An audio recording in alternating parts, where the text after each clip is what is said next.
हरियाणा में विधानसभा चुनावों के लिए महज कुछ ही दिन शेष बचे हैं और सभी राजनीतिक दलों के नेता धुआंधार प्रचार में लगे हुए हैं। तो प्रदेश में आज चुनावी हलचल कैसी रही, क्या कुछ आज खास रहा, इस पर नजर डालते हैं। चलिए शुरुआत करते हैं। केंद्रीय मंत्री जेपी नड्डा रोहतक पहुंचे और जनसभा को संबोधित किया, कांग्रेस को लिया आड़े हाथों। जेपी नड्डा ने कहा कि कांग्रेस की काम करने का तरीका आपस में लड़वाना और वोट हासिल करना है। आगे कहा कि पीएम मोदी के नेतृत्व में देश का विकास हो रहा है। कांग्रेस का मतलब है कुशासन, कांग्रेस का मतलब है करप्शन, कांग्रेस का मतलब है क्रिमिनलाइजेशन, कांग्रेस का मतलब है कि भाई को भाई से लड़ाओ, जाति को जाति से लड़ाओ, समाज को समाज से लड़ाओ और वोट बैंक की राजनीति करो। ये कांग्रेस का धर्म है, ये कांग्रेस के काम करने का तरीका है। और एक तरफ आदरणीय मोदी जी के नेतृत्व में जो सरकार केंद्र में चल रही है और जो अभी तक डबल इंजन की सरकार हरियाणा में चली और आगे नॉन स्टॉप हरियाणा फिर से डबल इंजन की सरकार चलेगी, वो आपके आशीर्वाद से चलेगी। रोहतक में चुनावी जनसभा को संबोधित करते हुए कार्यवाहक सीएम नायब सिंह सैनी ने कहा कि कांग्रेस का कोई भी बड़ा नेता प्रचार करने नहीं पहुंचा। आगे कहा कि कांग्रेस पस्त होती जा रही है, आगे बढ़ नहीं पा रही। नायब सैनी ने कहा कि पूरे हरियाणा में भाजपा के पक्ष में माहौल बन रहा है। राहुल गांधी को भी कार्यवाहक सीएम नायब सिंह सैनी ने आड़े हाथों लिया। मित्रों, चुनाव चल रहा है। 5 अक्टूबर को हरियाणा की नई विधानसभा का आप सबने गठन करना है। जो चुनाव आगे बढ़ रहा है, लोग भारतीय जनता पार्टी की सरकार बनाने के लिए तीसरी बार आतुर है। और भाइयों, जो चुनाव बढ़ रहा है, कांग्रेस पार्टी भाइयों पस्त होती जा रही है, वो आगे नहीं बढ़ पा रही है। भाजपा और कांग्रेस की ओर से घोषणा पत्र जारी करने के बाद जेजेपी एसपी गठबंधन ने चुनावी घोषणा पत्र यानी कि जन सेवा पत्र के नाम से जारी किया। सिरसा में आयोजित एक कार्यक्रम के दौरान पूर्व डिप्टी सीएम दुष्यंत चौटाला और एसपी प्रमुख चंद्रशेखर आजाद ने जन सेवा पत्र जारी किया। दुष्यंत चौटाला ने भाजपा नेतृत्व वाली गठबंधन सरकार के दौरान करवाए गए विकास कार्यों का भी लोगों को हिसाब दिया और कहा कि गठबंधन में रहते हुए उन्होंने कई अहम परियोजनाओं को पूरा करवाया। चुनावी टाइम है, हमें खुशी है कि चुनावी माहौल में दिल्ली चंडीगढ़ में नहीं बल्कि फील्ड के अंदर जननायक जनता पार्टी और आजाद समाज पार्टी का जन सेवा पत्र हम घोषित कर रहे हैं।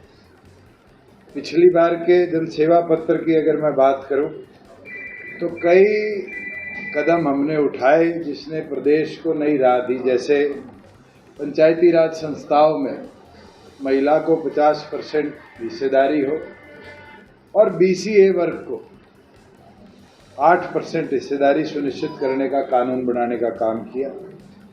वहीं महिला को स्वरोजगार के अवसर मिले, उसके लिए 33% महिलाओं की हिस्सेदारी हमने सुनिश्चित करने का काम किया।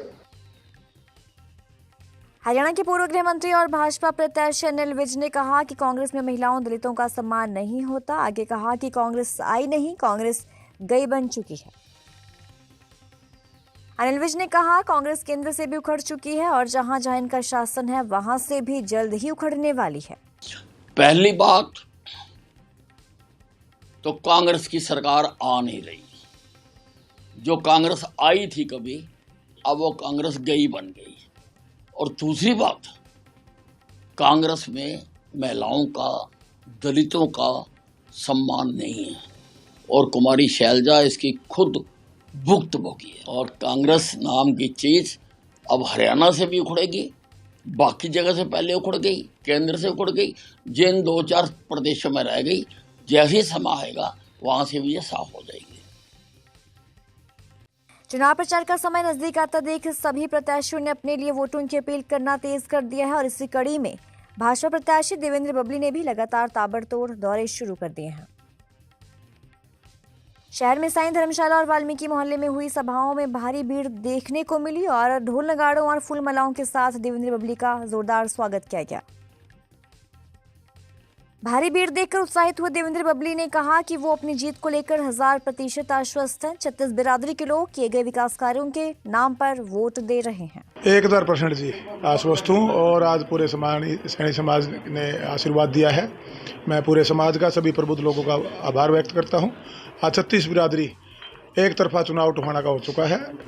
लोग जो हमने सेवा की है उसको सम्मान देना चाहते हैं। पहले भी मुझे सम्मान सेवा की वजह से ही मिला था और अब तो हमने विधायक बन के, मंत्री बन के टोहाना को डेवलपमेंट भी दी है।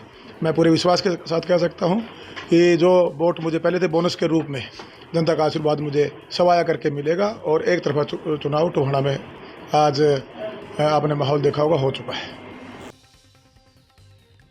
कुरुक्षेत्र में जनसभा को संबोधित करते हुए पूर्व सीएम भूपेंद्र सिंह हुड्डा ने कहा कि हरियाणा में कांग्रेस की सरकार बनने जा रही है। तो वहीं हुड्डा ने भाजपा पर भी निशाना साधा। हुड्डा ने प्रदेश में कानून व्यवस्था पर भी कई सवाल खड़े किए।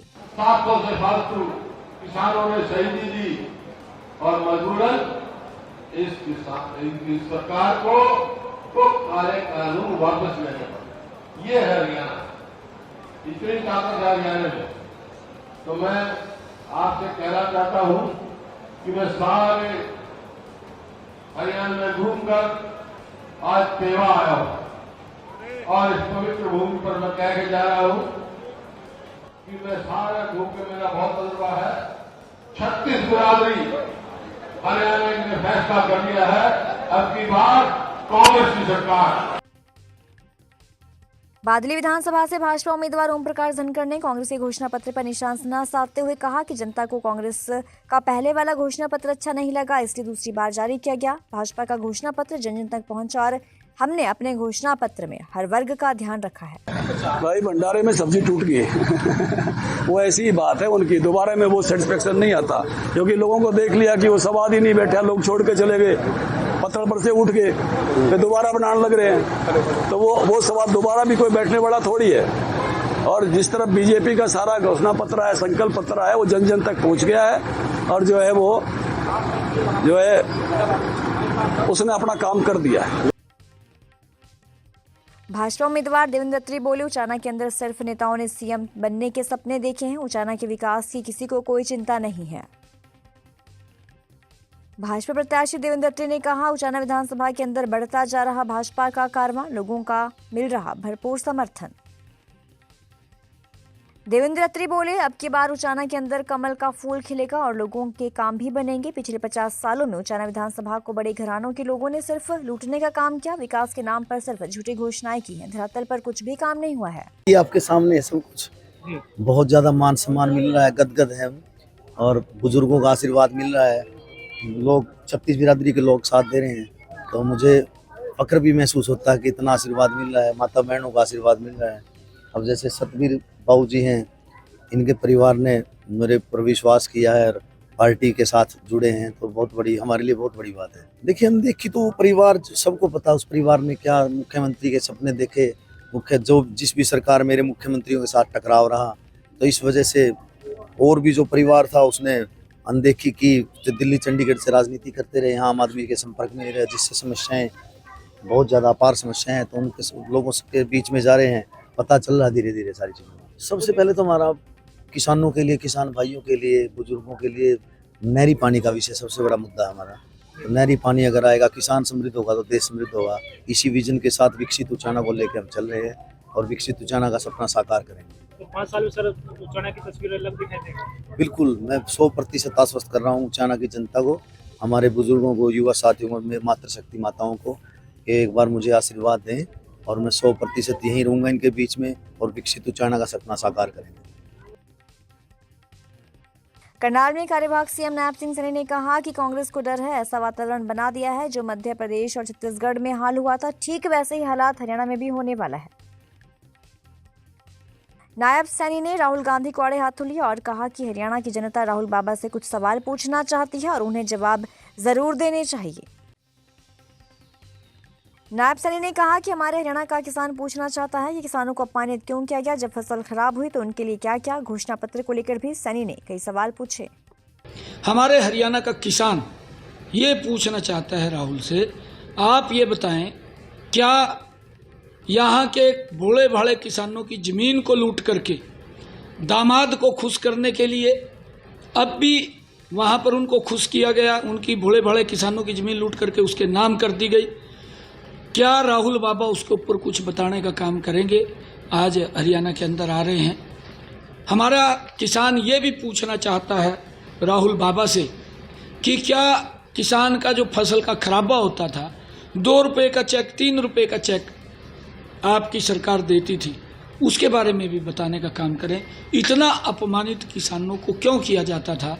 राहुल बाबा इसके ऊपर जरूर प्रकाश डालेंगे। राहुल गांधी जी, क्योंकि वो हमारे तो बाबा ही हैं, क्योंकि वो इसके ऊपर प्रकाश डालें। अरे एक क्वेश्चन और मैं ये हरियाणा की तरफ से हमारी महिलाएं पूछ रही थी, मैं राहुल बाबा से पूछना चाहता हूँ कि आपने जो ये घोषणा पत्र 2 बार यहाँ जारी किया है, आपने शुरू में ये घोषणा पत्र हिमाचल में जारी किया था, कर्नाटक में जारी किया था, आपने तेलंगाना में जारी किया था। हमारे क्योंकि यहाँ पड़ोस हिमाचल प्रदेश है, इधर उधर जाते रहते हैं, यहाँ की हमारी हरियाणा की महिलाएं आपसे ये क्वेश्चन पूछना चाहती हैं कि 2 साल पहले आपने वायदा किया था हिमाचल की बहनों से कि 1500 रुपये देंगे और 300 यूनिट फ्री देंगे, और वहाँ ये कहा था हर वर्ष 1 लाख नौकरी देंगे। हमारा युवा भी जानना चाहता है कि 2 साल में क्या अभी तक कोई ऐड उड भी निकाली है आपने, उसके बारे में भी बताने का काम करें। क्या आपकी सरकार ने वहाँ पर कोई 5 पैसे दिए हैं, उसके बारे में भी बताने का काम करें। हरियाणा में आज दिन भर चुनावी हलचल कैसी रही, क्या कुछ खास रहा, हमने आपको बताया। फिलहाल पल पल के अपडेट के लिए आप जुड़े रहिए पीटीसी न्यूज़ हरियाणा के साथ।